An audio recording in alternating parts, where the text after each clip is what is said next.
Hi, I'm Dr. Kathy Miller. I'm professor of medicine at the Indiana University, where I also am the associate director of clinical research for the Simon Cancer Center and leader of the breast cancer program.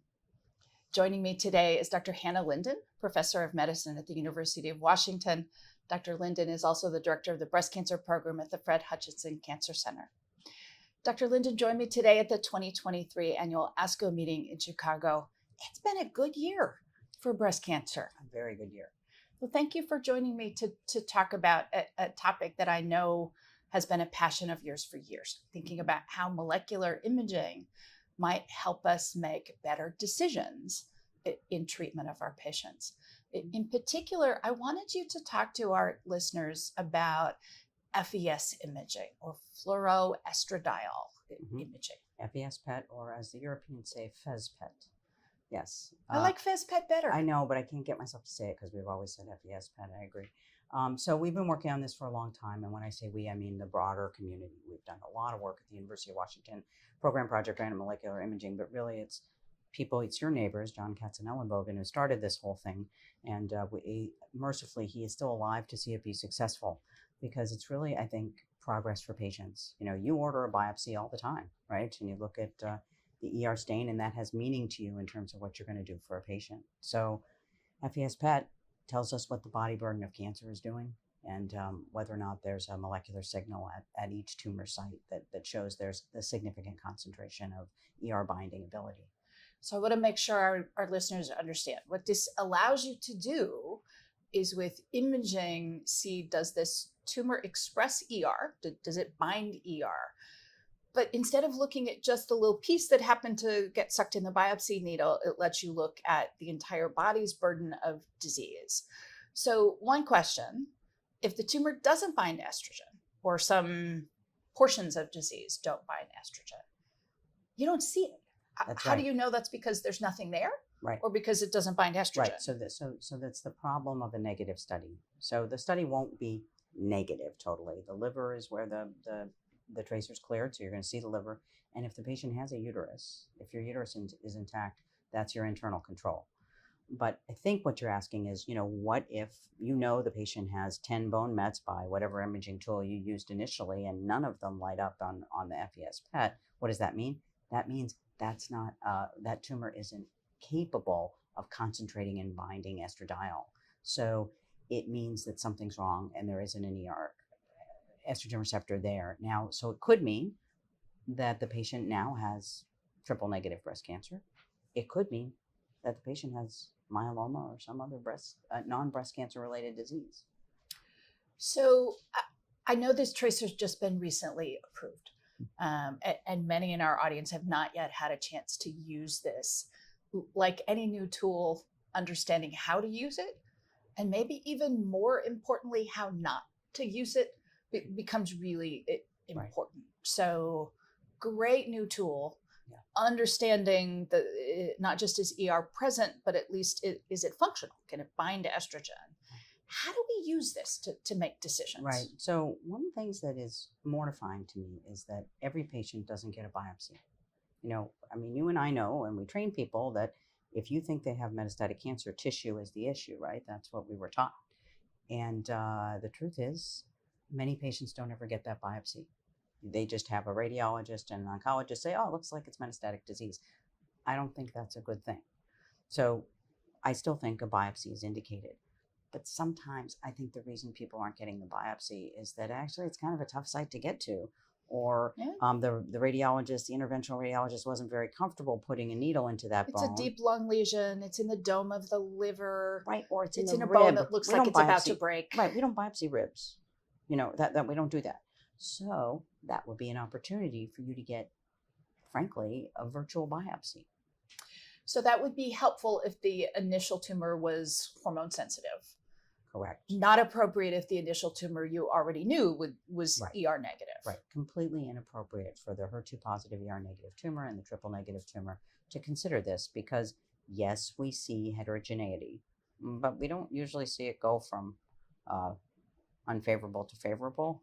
If you have some strong suspicion, like maybe the patient had a lobular tumor on the left and something else on the right, and you want to know which it is, this is going to tell you whether that strongly ER positive lobular tumor has now metastasized elsewhere, but it's not going to tell you about whether the triple negative tumor has, because you're right that you have to, negative results are always difficult to interpret. So you need to have a high positive predictive value in order to order the test.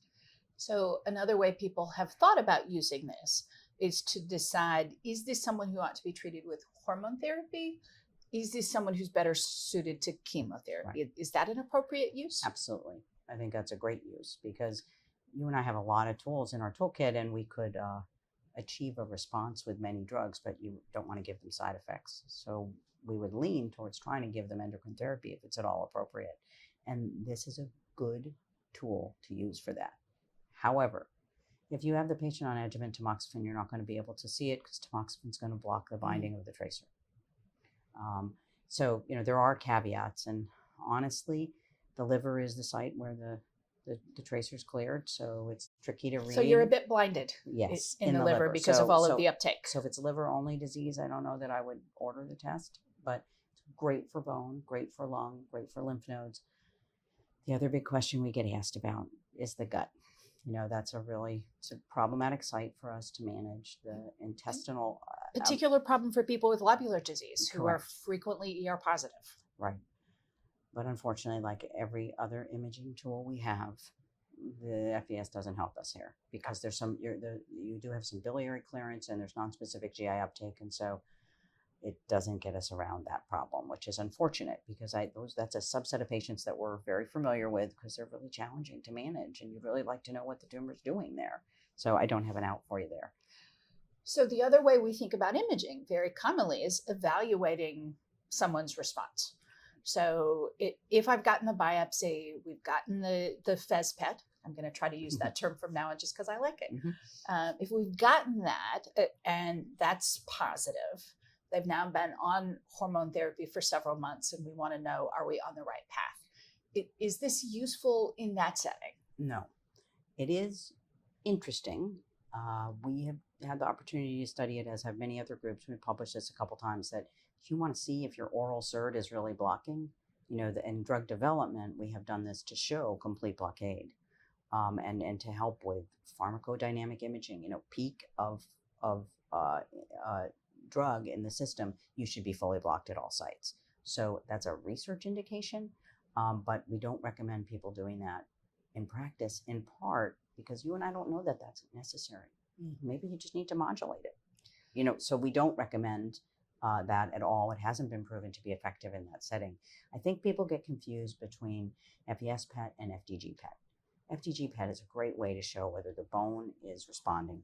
You've got a high SUV, you've got lytic lesions that were kind of hard to find initially by CT, and you want to know how the patient is doing. And with that restaging, I find FDG PET to be helpful there. That's what E1183 is looking at. Yeah, so that's being studied in a group we all struggle with, the patients who have bone only or bone predominant disease. Bone scans don't change very quickly. In the short term, they sometimes get worse with healing.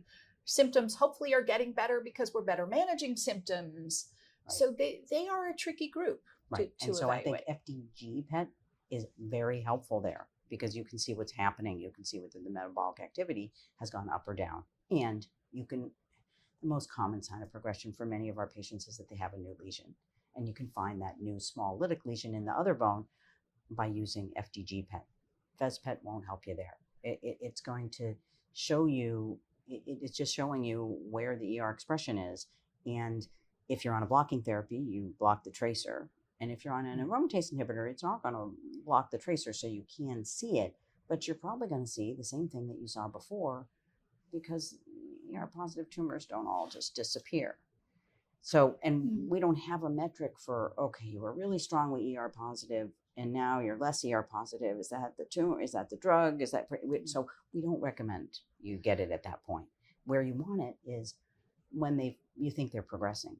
And you're deciding, do I stick with the endocrine-based therapy or not, or do I now go off and give them, some other great drug?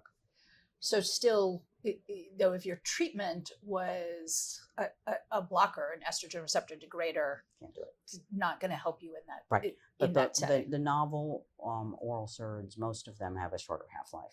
we have a little bit of a problem with both tamoxifen and fulvestrant. Those are long half-lives. When you think you've stopped it and you've switched the patient to another therapy, there's an overlap. They're still on it. But with the modern therapies, I think that'll come off quicker. And we've actually seen published data showing that. So you could, if you wanted to in that situation. But most of us don't have the luxury of the modern SERDs yet. So we're stuck with the tried and true fulvestrant and tamoxifen, and those stick around a long time.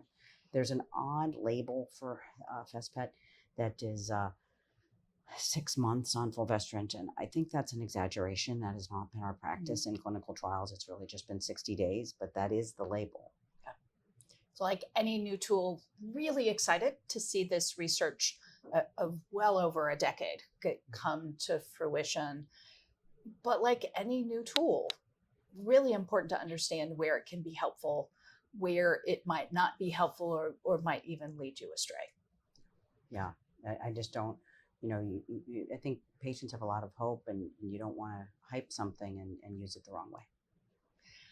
Thank you, Hannah. I know this has been a passion of yours for a long time. It's really exciting to see that tracer become available, and particularly help us make better decisions for our patients with ER-positive disease. The precision medicine thing, that's still important, and this way we can get the patient on the right therapy for their tumor at this time. Thank you for joining me.